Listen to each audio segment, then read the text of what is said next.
सावन सुनने में ही कितना सुहाना लगता है और उससे भी ज़्यादा सुहानी होती है सावन की सुबह। कभी जल्दी उठकर तो देखिए, बारिश के बाद वाली सुबह कितनी सुकून भरी होती है। हर हर महादेव। तो आज है सावन का पहला सोमवार और पहले सोमवार के दिन मैंने रखा था व्रत। तो शुरू हुआ ये सिलसिला लगभग 1 साल पहले, जब मैंने सोचा था कि मुझे जल्दी उठना है। बस इसी एक ख्याल के साथ में ही मैंने खुद को बदलने की पूरी प्रक्रिया को अपनाया। पहले तो समझ ही नहीं आता था कि उठ के करना क्या है, बस सुबह जल्दी उठना शुरू कर दिया। और जब मैंने देखा कि सुबह इतनी सुंदर होती है तो धीरे धीरे अपनी आदत बना ली। सुबह उठ के सुबह की शांति इतनी ज़्यादा प्रिय हो गई कि अब देर से उठने पे उलझन होने लगी है। सुबह उठ के जल्दी अपना काम कर लेती हूँ और उसके बाद में अपने लिए भी समय निकल आता है, अपने शौक़ों को पूरा कर लेती हूँ। कई सारी नई चीज़ें मैंने अपनी लाइफ में सीखी। तो पीछे 1 साल मैंने बहुत सारे अपने अंदर बदलाव देखे। तो मैं तो आप सबसे ही कहना चाहूँगी कि इस तरह की दिनचर्या हमारे शास्त्रों में तो वर्णित थी ही, लेकिन कहीं हम ये भेड़ चाल के चक्कर में भूल गए थे कि जो सत्य है वही सनातन है और जो सनातन है वही सत्य है। तो बस सुबह फटाफट से उठ के घर की थोड़ी सी साफ सफाई कर लेते हैं। और आप लोगों को शायद पता है या नहीं पता है, जितनी दिवाली की साफ सफाई ज़रूरी होती है उससे भी ज़्यादा ज़रूरी होता है श्रावण मास में घर की साफ सफाई रखना। कहते हैं इससे बहुत ज़्यादा पुण्य मिलता है। अब मैं आपको बताती हूँ पुण्य कैसे मिलता है।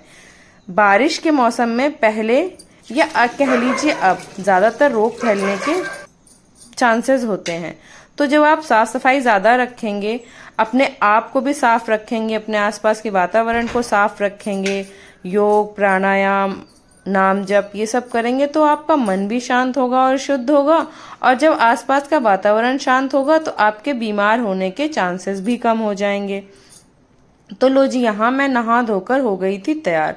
आज समझ ही नहीं आ रहा था बाल कैसे बांधूं। मेरे बाल इधर काफी ज्यादा झड़ रहे हैं, पता नहीं क्या हुआ है। शायद मैंने वापस से स्लिप डिस्क की दवाइयां खाना शुरू कर दी है, इसलिए पता नहीं। पहले जूड़ा बनाया, फिर खोला, फिर जूड़ा बनाया, फिर फाइनली मैंने चोटी बना ली थी, जो मैं बहुत पहले कभी इस तरह से बनाया करती थी। थोड़ा सा बेसिक श्रृंगार किया और उसके बाद में मंदिर के पट हटा दिए। पर्दा मैंने लगा रखा है, उसको हटाया। लाइट जलाने के बाद में पर्दा हटा दिया और उसके बाद में तुलसी का जल से पूजन किया।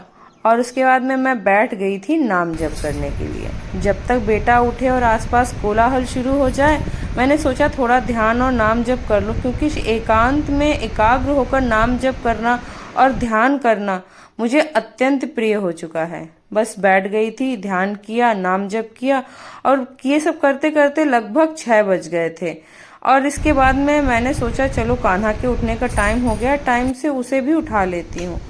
तो आजकल मैं 1 महीने के ब्रह्मचर्य पालन पे हूँ। तो ब्रह्मचर्य में आपको ज्यादातर बोला जाता है कि जमीन पे सो सके तो सबसे अच्छा मंदिर चलना है। तो मैं जमीन पे ही आजकल सो रही हूँ। मंदिर चलना है। कान्हा को उठाने गई थी। अमूमन वो ज्यादा टैंट्रम नहीं करता है सुबह, वो नॉर्मली इजीली उठ जाता है। ठीक, उसको उठाया और मंदिर जाना था आज। सोचा सुबह जल्दी हो आऊंगी तो आसानी रहेगी। जब तक ये उठा तब तक मैंने अपनी पूजा की थाली लगा ली भगवान का अभिषेक करने के लिए और जो भी पूजन सामग्री वहाँ आवश्यकता पड़ेगी। और इसके बाद में ये देखो थोड़ा थोड़ा नाटक कर रहा है कि मैं स्कूल की ड्रेस पहन के नहीं जाऊंगा।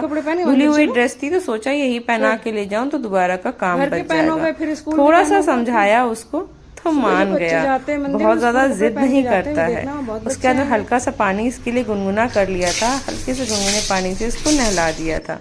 आराम से इसने नहा लिया था। अब करने लगा काम अपने आप करने लगा है। बस थोड़ी सी नजर रखनी पड़ती है, लेट ना हो जाऊं इसलिए फटाफट से इसको नहला के बाहर ले आई थी, वरना ये घंटों बाथरूम में बना रहता है। इसका तो पानी के साथ पता नहीं कौन सा रिश्ता है, जैसा मछली का जल के साथ में। फिर ये पूजा की थाली को देख रहा था कि क्या क्या रखा है, थोड़ी सी भी गुंजाइश हो तो अपना लोटा रख दूं। मैंने बोला नहीं, बाबा के मंदिर जा रहे हो, अपना जल खुद लेके जाओ। और बस एक आज्ञाकारी पुत्र की तरह वो लोटा लेके चल तो दिया, लेकिन उसको पता नहीं शायद आशंका होगी या क्या था, उसको लग रहा था कि पानी है उससे गिर जाएगा, और हुआ कुछ ऐसा ही। रास्ते में जब मैंने थोड़ा सा वीडियो शूट किया तो देखा उसकी पैंट में पानी गिर चुका था। फिर मैंने उसको समझाया, गर्मी है, तक स्कूल जाओगे सूख जाएगी। फिर मंदिर पहुंची तो वहाँ पे भीड़ हो चुकी थी, बहुत ज़्यादा नहीं लेकिन कुछ लोग आ चुके थे। फिर मैंने वहाँ पे शूट नहीं किया, आराम से पूजा की, फटाफट से पूजा करके घर आ गई। करने जा रही थी कान्हा के ब्रेकफास्ट की तैयारी। इन दिनों मैं खाना भी सात्विक खा रही हूँ। खाना सात्विक जिसमें लहसुन प्याज ना हो, साफ सफाई से बनाया गया हो और नाम जप करने के साथ साथ बनाया गया हो। शाम को कुछ सब्जियां और फल लेके आई थी, वो किचन में ही रख दिए थे। उनको हटा के मैंने काउंटर को साफ कर लिया और उसके बाद मैंने बनाए थे आज सब्जी वाली सिवई। तो मैंने सिवई डाल दी थी कढ़ाई में, उसको मैंने रोस्ट किया था, ड्राई रोस्ट कर लेती हूँ हल्का गोल्डन ब्राउन होने तक। और उसके बाद में इसको निकाल के सब्जी वगैरह जो कट करनी थी वो कट कर ली थी। आज बहुत ज़्यादा सब्जियां तो मुझे नहीं डालनी थी इसमें, बस आलू और टमाटर ही डालना है, लहसुन प्याज तो कुछ भी पड़ना नहीं था। तो इसको मैंने कढ़ाई से निकाल लिया और उसके बाद में मैंने इसमें डाला था सरसों का तेल, जो कि हमारे खुद के खेत के सरसों से ही बनवाया हुआ है। तो बस कढ़ाई खाली कर ली, उसके बाद में कढ़ाई को वापस जलाया और उसमें मैंने डाल दिया था शुद्ध सरसों का तेल। कभी इस तरह से बना के देखिएगा आप इसको, बहुत ही टेस्टी लगता है। पता नहीं क्या हो गया था, जब से नया गैस कनेक्शन लिया है एक बार में तो गैस ऑन ही नहीं होती है। 2-3 बार करके ऑन किया, मैं देख रही हूँ कि लाइटर में तो कोई दिक्कत नहीं है, लाइटर में तो प्रॉपर लाइटनिंग हो रही थी। फिर जैसे तैसे लाइटर तो जल गया और गैस भी जला ली। उसके बाद में मैंने डाल दिया था इसमें सरसों का तेल, बिल्कुल शुद्ध है ये, कलर देखिए इसका, और इसमें छाछ भी बहुत अच्छी है। तेल गरम हो गया, उसके साथ साथ मैंने डाल दी थी इसमें अजवाइन, थोड़ी सी हींग, और जब तक ये पक रही थी तब तक मैंने काट लिए थे आलू, जो उनको भी धो लिया था, और आलू सीधा मैंने गरम तेल में डाल दिए। हल्का सा आलू को फ्राई किया और फिर उसके बाद में मैंने टमाटर कट करके इसमें डाल दिए थे। कई बार बहुत सारी सब्जियां डालती हूँ जब मैं इसको चाउमीन के पैटर्न पे बनाती हूँ, लेकिन आज मैं इसको बिल्कुल सिंपल ही बनाना चाह रही थी। तो मुझे तो खाना नहीं था, कान्हा को ही खाना था, तो उसको बहुत ज़्यादा शिमला मिर्च और प्याज वगैरह पसंद नहीं है, तो बस मैंने आलू ही डाल के आज बना दिया था। मटर रखी थी लेकिन थोड़ा सा आलस कर गई थी उसको बॉईल करने का। बस फटाफट से इसके बाद में रोस्टेड जवे डाल दिए थे इसमें, सिवई जिसको कहते हैं, और इसको ढककर फिर मैं आ गई थी इधर वाले रूम में।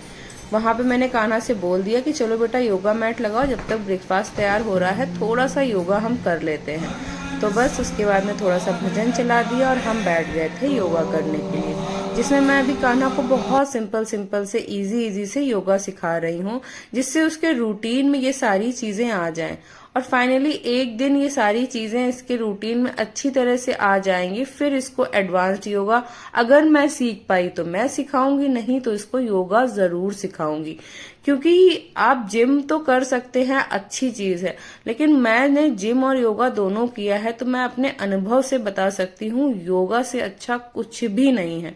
ये आपको अंदर से मजबूत बनाता है, मानसिक और शारीरिक रूप से।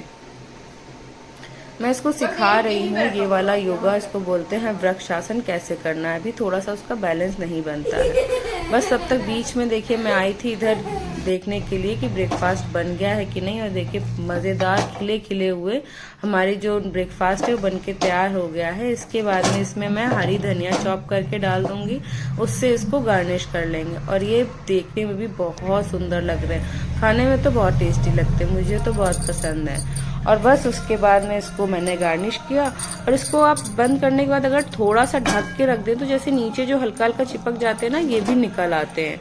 आज टाइम नहीं था इतना, तो मैंने बस ऐसे ही फटाफट से निकाल लिए थे। कान्हा का टिफिन पैक कर दिया और कान्हा को भी ब्रेकफास्ट दे दिया था खाने के लिए, कि फटाफट से वो खा लेगा। अब तो लगभग काम कर ही लेता है, ब्रेकफास्ट वो खा ही रहा होगा अपना बैठ के आराम से। तो मैंने टिफिन लगा दिया था, इसका बॉक्स वगैरह लगा दिया था, और उसके बाद में उसको दूध देना भूल गई थी, तो इसके लिए दूध लेके आई थी। मैंने कहा दूध भी पी लो, क्योंकि इसने बोला था कि मैं अब नहीं खाऊंगा। फिर इसको मैं स्कूल छोड़ आई थी, वापस में आते हुए मैंने अपने लिए नारियल पानी ले लिया था, क्योंकि पता नहीं क्यों बहुत ज़्यादा अंदर से लेजी फील हो रहा था। तो मैंने नारियल पानी पिया। उसके बाद मैंने घर पे पूजा नहीं करी थी। तो आके मैंने कान्हा को स्कूल से छोड़ा। फिर लगभग 8 साढ़े 8 बजे, मैं 8:30 बजे तक घर आ गई थी। उसके बाद मैंने घर के मंदिर में पूजा करी। इतनी जल्दी उठने के बाद भी घर की पूजा नहीं हो पाई थी, क्योंकि आज मंदिर में मुझे जरूरत से ज्यादा समय लग गया था। और शरीर की पीड़ा, दिया अर्चना करी, आरती करी, और उसके बाद में मैं बैठ गई थी गीता पढ़ने के लिए। जब से मैंने गीता पढ़ना शुरू किया, बहुत सारे द्वंद मेरे अंदर थे वो मिटते जा रहे हैं। न जाने कितने डाउट थे वो दूर हो गए हैं। और जब से एफर्मेशन और मैनिफेस्टेशन लिखना शुरू किया है, तब से मुझे ये समझ में आ रहा है मुझे जीवन में क्या चाहिए और क्या नहीं चाहिए। ये सब पूरा करने के बाद में मैंने कर ली थी सूरज की अर्चना, पूजा, और उसके बाद में मैं आ गई थी अपने ड्राइंग रूम में। सब जगह साफ सफाई हो गई थी। यहाँ पे कान्हा सो रहा था, तो यहाँ पे बिस्तर वगैरह तो उठा लिया था, लेकिन झाड़ू वगैरह नहीं लगा पाई थी।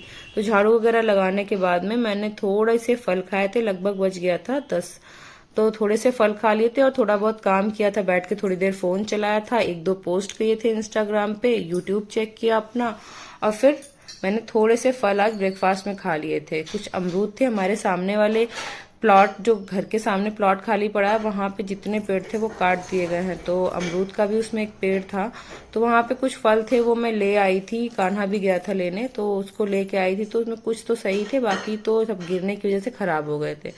तो थोड़े से वो खाए थे और एक बनाना मैंने खा लिया था। उसके बाद में किचन की साफ सफाई भी करनी थी, क्योंकि मुझे फास्ट के लिए अपने लिए भी खाना बनाना था, दूध वगैरह भी गर्म करना था। और दूध वाले भैया भी आ गए थे, तो मैंने दूध भी, गैस वगैरह, किचन वगैरह साफ करके रख दिया था उबलने के लिए। एक तरफ दूध गर्म हो रहा था, फिर उधर मैंने थोड़ा सा पानी भी पी लिया था, क्योंकि मुझे प्यास बहुत तेज लग रही थी। तो बस थोड़ा सा नॉर्मल पानी पी लिया था। और उसके बाद में पूजा के जो भी बर्तन खाली हुए थे, वो सारे बर्तन मैंने धुले थे। पीताम्बरी से मैं धुलती हूँ सारे पीतल के जितने भी बर्तन हैं, उनको अच्छे से धुलने के बाद में उनको सुखाना बहुत जरूरी होता है। अगर आपने सही से सुखा के पोंछ के नहीं रखे, तो फिर उस पर निशान आ जाते हैं, वो अलग से ही दिखते हैं, डॉट डॉट्स, जो अच्छे नहीं लगते हैं। इसलिए मैं उन्हें अच्छे से वॉश कर लेती हूँ पीताम्बरी से, और उसके बाद में इसको टॉवेल से पोंछ कर रख देती हूँ, ताकि जब दोबारा मंदिर जाऊँ या पूजा करने जाऊँ तो इनको सिर्फ हल्का सा पोंछना पड़े और मुझे ज्यादा टाइम ना वेस्ट करना पड़े। तो अच्छे से पोंछ के सारे बर्तन मैं एक साथ करके एक जगह ही रख देती हूँ, ताकि सुबह के टाइम मेरा टाइम बच जाए, बहुत ज्यादा टाइम वेस्ट ना हो चीजों को ढूंढने में। तो ऐसी थोड़ी थोड़ी चीजें जब आप करते रहते हो, तो ये आदत में आ जाता है, और आगे चलकर आपको इसका बेनिफिट बहुत होता है। जब आप ऑर्गेनाइज रखने लगते हो अपने आप को, अपने सामान को, तो आपका धीरे धीरे आगे चलकर टाइम बचने लगता है। तो आप जो काम करते हो उसी काम पे फोकस होता है, ना कि बाकी चीजों पे। और ये सब करने के बाद में मैंने मलाई जमाई थी, उसको भी फेंट लिया था। हाथ से ही किया था, क्योंकि इससे भी हाथ की भी एक्सरसाइज हो जाती है, पाम्स में सारे एक्यूप्रेशर पॉइंट भी प्रेस हो जाते हैं। तो मैं ज्यादातर हाथ से ही करती हूँ, थोड़ा टाइम लगता है और हो जाता है ये। इसको 2-3 बार मैंने पानी से धो के साफ कर लिया था। इसको साफ करना जरूरी होता है, तो इसमें से जो मट्ठा है वो निकल जाता है। और उसके बाद मैंने आलू भी धुल लिए थे, उनको भी बॉईल करने के लिए रख दिया था। सबके लिए आलू के पराठे लंच में बना दूंगी, और मैं अपने लिए थोड़े से आलू फ्राई कर लूंगी। और बस आलू रख दिए थे। थोड़ी देर बाद में आलू भी उबल गए थे, आके इनको चेक किया, और तब तक घी भी बीच बीच में चला गई थी आके, तो घी भी पक गया था। थोड़ा सा ये जब वाइट वाइट रह जाता है ना, जिसमें बचता है, तभी बंद कर देती हूँ। अगर इसको रेड करने के चक्कर में पड़ जाओ ना, तो जब तक ये ठंडा होता है तो ओवर कुक होके फिर वो ज्यादा ही पक जाता है, तो थोड़ी सी जली जली सी फिर स्मेल आने लगती है इसमें। जब तक ये ठंडा होगा तो इसमें जो पार्टिकल्स रह जाते हैं ना, निकलता है नीचे, तो वो भी ये बन जाएगा ना, तो मैं आपको रेड हो जाते हैं। इधर मेरे आलू बॉईल हो गए थे, इनको स्ट्रेन करके रख दिया था। फिर मैंने कल कपड़े धुले थे, उनको भी फोल्ड करना था। तो बेड पे मैंने एक धुली साफ चादर बिछाई थी, उसी पे ही सारे कपड़े लाके रख दिए थे, और इनको भी फोल्ड कर लिया था। कान्हा के आने से पहले मैं लगभग ये छोटे छोटे काम कर लेती हूँ, क्योंकि कान्हा के आने के बाद तो मुझे उसका ही ध्यान रखना पड़ता है। अभी छोटा है, तो कई बार जब ज्यादा देर काम में बिजी हो जाओ तो फिर वो इधर उधर करता है। प्रेस वाले कपड़े अलग निकाल लिए थे और उनको अलग रख दिया था। हो गया था कान्हा के स्कूल का टाइम, तो उसको स्कूल लेने गई थी, उसको स्कूल से लेके आई। उसके बाद में उसके कपड़े वगैरह चेंज किया, और उसके जो भी स्कूल में वर्क कराया गया था वो सब देखा, थोड़ा सा उसको पैम्पर किया, फिर सबके लिए लंच बना लिया था। आलू के पराठे बनाए थे, और मैंने अपने लिए आलू थोड़े से फ्राई कर लिए थे। तो मैंने यही आलू थोड़ी सी चाय के साथ में खा लिया था। और उसके बाद में थोड़ी देर कान्हा के साथ खेले, और फिर 2:30 बजे के आसपास इसको होमवर्क कराने के लिए मैंने बैठा लिया था और इसका होमवर्क किया। उसके बाद में इसको मैंने सुला दिया था। उसके बाद मैं एडिटिंग वगैरह करी, बस। इसके बाद का ब्लॉग मैंने शूट नहीं किया। पूरे दिन का ब्लॉग शूट करना थोड़ा मुश्किल हो जाता है मेरे लिए। तो बस मिलते हैं अगले किसी ब्लॉग में। तब तक के लिए हर हर महादेव। और जाते जाते चैनल को सब्सक्राइब ज़रूर कीजिएगा। और आपको ये ब्लॉग कैसा लगा कमेंट सेक्शन में ज़रूर बताइएगा।